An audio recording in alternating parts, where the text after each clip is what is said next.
Hello and welcome. My name is Beverly Popek, and I'm a Supervising Compliance Officer with the Office of Labor Standards Enforcement, City and County of San Francisco. Our office is here to help you understand your labor compliance requirements. This video is all about the Employer Toolkit number 1. We are going to go through the job announcements and applications, and this is a part of the Employer Toolkit video series. So how can you get the most out of this video? First, we strongly recommend that you watch the FCO overview video, and it will provide you a nice general overview of the different steps and parts of the process. The FCO Toolkit videos will give you all of the details to get you started, and it is a video in a series, so please watch the videos in order. Also, print out the presentation slides that accompany the videos. You can find them here at the very bottom link on our FCO webpage. In addition, there's a link to the FCO uh, toolkit, the FCO Employer Toolkit that we'll be referring to. Now this video is going to go through the highlighted portion, the very top left, job posting, application, and interview process. In any part of the process, you can always hire or promote the person in question. And as you can see, after the job posting, application, and interview process, there's other steps as well as options where you can either hire or perhaps ultimately revoke the job offer. The FCO is about a compliant employment process, and in this process there are a lot of details.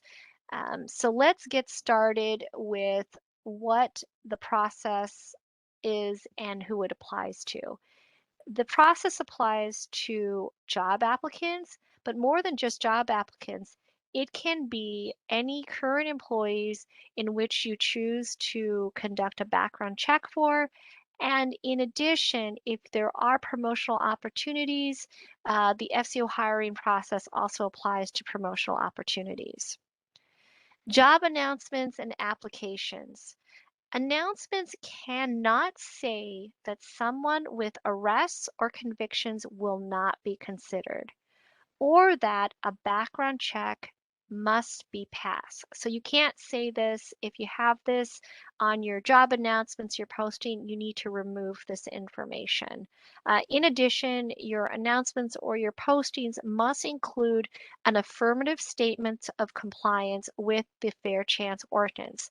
At the very bottom of the slide is suggestive compliant language for the San Francisco Fair Chance Ordinance.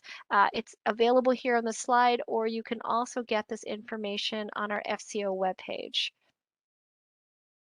Job applications cannot ask about the applicant's history of arrests or convictions. So at this stage in the process, you cannot ask about this. Also, you cannot ask about or inquire into convictions or unresolved arrests until after a conditional offer of employment is made. And at the very bottom here, bottom right, we have a picture of a job application with a check the box if you have a criminal record. If you have anything like this, please, you must remove the box. The interview and communications with the candidate. The FCO compliant process is definitely part of the interview process and any communications you have with the candidate. That can be verbal, whether it's in person, virtual, on the phone. It can also be written through emails and text messages. Now, this part of our video, we go through examples of compliant and eventually non-compliant FCO language about the employment determinations. So these are all examples of what's compliant and what's not. And it's here for you to use as models. So the first one is about telling people that you are going to consider applicants and based on their qualifications and experiences and what they would bring to the position, what they would bring to your company. And if you choose to, you will conduct a background check after a conditional offer of employment is made. So this is a great statement where it seems very broad, but it's very specific to a person like myself and also to others that you are in compliance with the Fair Chance Ordinance and the process. Number two, this is a statement regarding when you are in the background check part of the employment process and you're discussing the background check.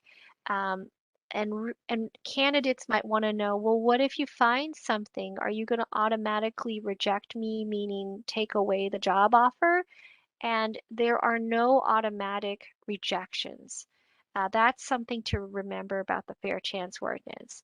Regardless of what you see, you are going to conduct a compliant process, which means there's an individualized assessment, and you're also going to give the applicant at least 7 business days to provide clarification, more information, and a response if they would like to do so about anything that comes up or that is on the background report.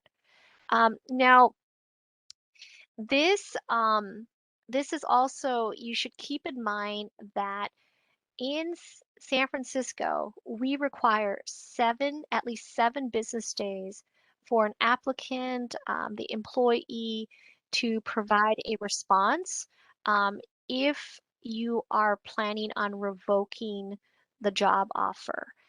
And this response time and what is happening during this part of the employment process we'll go through in other videos, but this language and this example number 3 is specific about the number of days. San Francisco requires at least 7. The state of California requires at least 5. So with these 2 different laws or requirements, which one should you comply with? You should always comply with the one that's more generous. And in this situation, it's a San Francisco Fair Chance Ordinance requiring 7 business days rather than the 5. So that is number 3 is an example of how you can state that you're in compliance with just both the San Francisco and the California Fair Chance Act. Number 4 is a great statement. It says, ultimately, as the employer, we make the decision as to who we hire. We need to be sure to follow the required process before making our decision. And these are all little tidbits that you can share with your staff as you are in communications with the employee or the job applicant about the potential, the opportunity. Now, moving on to non-compliant FCO language. These are examples of language that you should not be using. So number 1, there's no way that I will hire an applicant with this issue on their background. Now that we have conducted the background, there is no further review needed. This person is out of the running for the job. Saying this, writing this in any way is not compliant.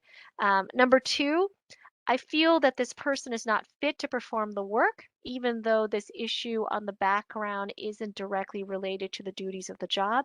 I don't like that this person has a criminal background. This is not compliant because, as you will see, the Fair Chance Ordinance requires an employer to really look at the background and understand what has happened and to ask themselves through an individualized assessment of how does this pertain to the job at hand.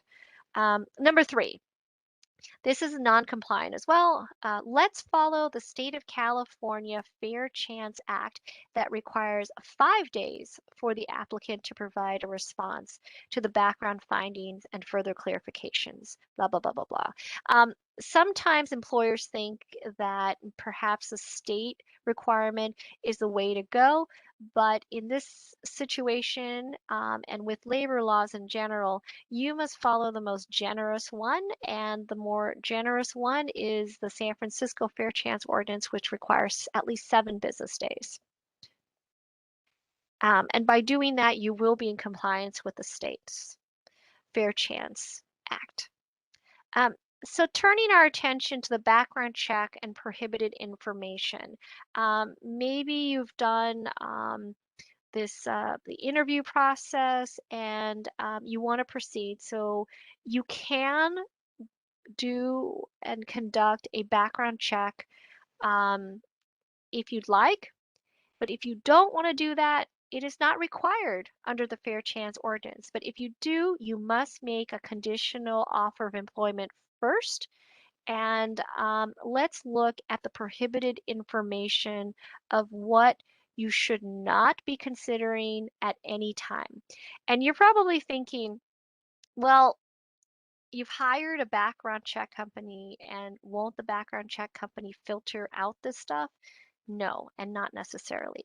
So it is your job and it's your responsibility as the employer that when you receive the background check, you must not consider at any time these particular items. And it's great that you have these slides printed out for your records, because a lot of these terms, unless you're really in law enforcement, these are not common terms that we really understand and know. You could always look up the definition of these terms later. So don't feel super overwhelmed, but understand that there are 7 categories of information that you're not supposed to consider. And if it comes up, you can make sure, double check and understand that you're not going to consider it. So the first one is pretty simple. You cannot consider a conviction that's more than 7 years old. The second one is you're not supposed to consider an arrest not leading to a conviction unless unresolved arrests. And one of the most common, or an example that we have here, is if someone was a protester and they were arrested during a protest, they were then released without being convicted of a crime. Number 3, if the person participated in a diversion or deferral of judgment program, and these are programs which allows the offender to avoid conviction, such as serving the community, and or being part of an education series. Number 4, you're not to consider a conviction that's been dismissed or expunged.